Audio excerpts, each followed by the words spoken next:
Всем привет! Я очень рада сегодня читать для вас книгу о нашей столице, о городе Бишкек. Надеюсь, что с 7 другими областями нашей страны вы уже ознакомились. Ну и, конечно же, теперь перейдем к моей части, город Бишкек. По дороге из Карабалты в Бишкек мама с папой сказали, что у нас остается еще один день наших весенних каникул. Если сегодня мы с Бигджаном разберем свои вещи после поездки и приберем в детской комнате, то завтра пойдем гулять по Бишкеку и посетим фестиваль образования. Да, мы сложим все наши вещи по местам. Давайте погуляем по Бишкеку. А что такое фестиваль образования? На фестивале образования преподаватели и студенты, учителя и школьники делятся полезной информацией об образовании. Одни выставляют книги, которые издали, другие показывают научные эксперименты, третьи выступают с театрализованной программой. Там очень много всего, даже сложно описать. Папа, ты как будто говоришь о каком-то празднике. Да, это и есть праздник. Праздник, на котором можно не просто повеселиться, но узнать много нового и полезного. Мы можем выйти после обеда и начать с музея изобразительных искусств. Затем прогуляться по Дубовому парку по площади, там как раз будет проходить фестиваль образования. Оттуда можем пройти до филармонии, сказала мама. Не устанете? Нет, не устанем. На следующий день папа и мама до обеда были заняты домашними делами. Папа приготовил вкусный обед, мы все вместе дружно поели и пошли гулять. Как и обещали родители, мы направились в музей искусств. Я раньше уже была в этом музее вместе со своим классом, а Бигджан никогда еще не был, поэтому он повернул в сторону театра, оперы и балета и подумал, что это и есть музей.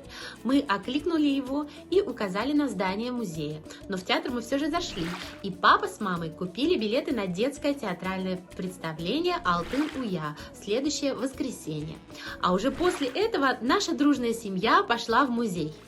В музее нас встретил экскурсовод и предложила начать осмотр экспозиции со 2-го этажа.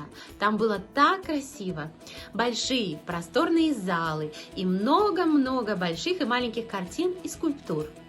Мое внимание привлекли необычные женские украшения. Я не могла оторваться от них, с интересом разглядывала, а сама внимательно слушала экскурсовода. Мы посмотрели картины известных кыргызских художников. Больше всего мне запомнилась картина Семена Чуйкова и Гапара Айтиева. Они, оказывается, первые кыргызские художники. В музее мы пробыли больше часа. Поблагодарив нашего экскурсовода, вышли и направились в Дубовый парк. Мама с папой под ручку гуляли по аллеям, а мы с Бигджаном бегали вокруг них, радуясь теплому весеннему дню. Еще издали мы увидели на площади много людей. Шатры, украшенные разноцветными шарами, звучала веселая музыка. Пап, мам, что там происходит? Это и есть фестиваль образования. Пойдемте быстрее. Подожди, доченька, мы не сможем увидеть все, но у нас есть карта фестиваля. Давайте выберем то, что нам больше всего будет интересно. Папа, а давайте просто посмотрим, что там есть. И мы с братиком побежали к шатрам. Чего там только не было. На столах лежали детские книжки. Студенты и преподаватели показывали научные эксперименты и видеофильмы для детей. Проводили мастер-классы. На одном мастер-классе мы с Бигджаном сделали себе мини-микроскоп, а на другом сваляли из войлока бусы для мамы. Мама с папой, изучив карту, сказали, что в галерее Дубового парка идет акция «Звезды читает детям». Бигджан очень удивился. Какие звезды? Которые на небе? Ха-ха, ну что ты, сыночек, звездами еще называют известных людей.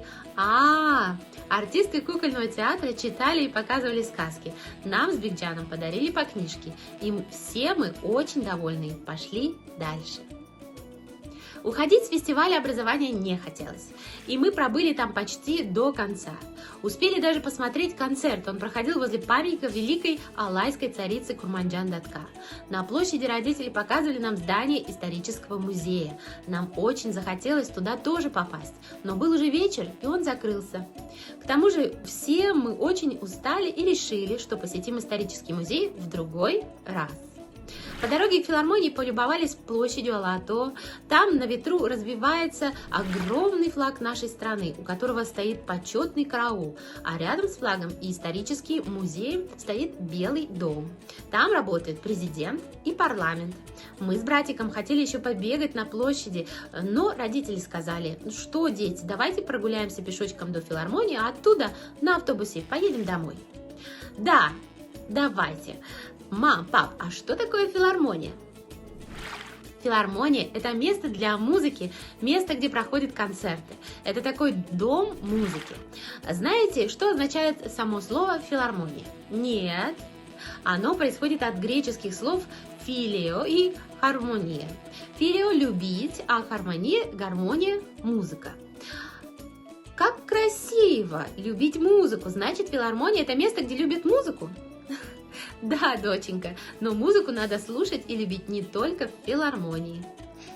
А почему мы никогда там не были? Или филармония только для взрослых? Нет, детям тоже можно и нужно туда ходить. Кстати, есть даже специальная программа для деток, так и называется – детская филармония. Ух ты, мы хотим с Эркинай туда попасть. И вправду, нам нужно будет узнать, когда ближайший концерт и купить вам билеты. За разговором мы не заметили, когда шли до филармонии, там нам мама рассказала, что наша филармония носит имя Акына Токтагула Сатылганова, что там каждый день проходят концерты, и что само здание красивое не только снаружи, но и внутри, что там тоже есть произведение искусства. Здание внутри украшено витражами, циновками из чье и декоративной лепниной. Родители пообещали, что мы обязательно будем посещать филармонию. Пока мы там стояли, рассматривали скульптуры Манаса на боевом коне, его красавицу жену Канеки и мудреца Бакая, на улице стемнело. Загорелись огни, и филармония стала похожа на сказочный замок. Мы еще немного полюбовались, а потом сели в подошедший автобус и поехали домой по вечернему Бишкеку. Дома мы вкусно поужинали, обсудили места, которые мы посетили. Сейчас мы с Бигджаном сидим в нашей комнате и рассматриваем сувениры, привезенные с наших поездок. Вспоминаем наши поездки. Я думаю про музей, про филармонию. Мечтаю, как пойду туда на концерт. Мне так приятно вспоминать места, где мы побывали в этом году. Талас, Чуй, Нарын, Иссыкуль, Джалабад, Ош, Баткен. Как же везде было красиво и интересно. Какая же наша страна прекрасная.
Прошу, размещайте теперь свои фото с другими достопримечательностями города, о которых я не успела рассказать и прочесть в этой книге. И ставьте хэштег «Изучаем наш Кыргызстан, Бишкек». Коротко напишите о данной достопримечательности, фото, который попадет в Instagram профайл. И вы получите в подарок книгу «Изучаем наш Кыргызстан». Всего хорошего вам!